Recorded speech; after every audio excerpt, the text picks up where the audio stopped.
دیکھیے، رمضان ایک refresher course ہے۔ جیسے بڑے بڑے ادارے، کمپنیز ہوتی ہے نا، وہ اپنے ملازمین کو سال میں ایک دفعہ نئے سرے سے وہ چیزیں سکھاتے ہیں جو پہلے ان کو ویسے آتی ہیں وہ، اور کر بھی رہے ہوتے ہیں، لیکن ریفریش ہو جاتی ہیں، ان کی اثر نو کہہ لیجئے تجدید سی ہو جاتی ہے۔ رمضان کا یہ کام ہے کہ سب سے پہلے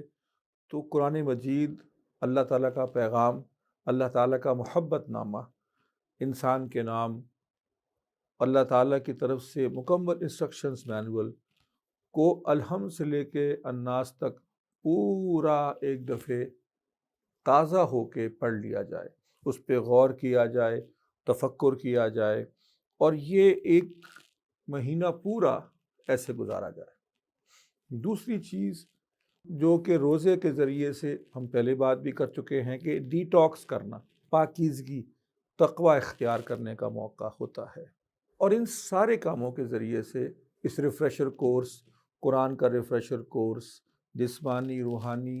یہ سب ہماری جو بیٹری ہے نا روحانی، وہ چارج کر دیتا ہے۔ جیسے ایک چارجنگ ہوتی ہے نا، تو یہ وہ چارجنگ ہو جاتی ہے جو پھر پورا سال آرام سے نکال لیتی ہے۔ تو اللہ تعالیٰ ہم سب کی روحانی بیٹریز کو چارج کر دے، اور پھر پورا سال اللہ کے فضل و کرم سے چلتی رہیں، تاکہ ہمارا ربط اللہ تعالیٰ کے ساتھ مضبوط سے مضبوط تر ہو جائے۔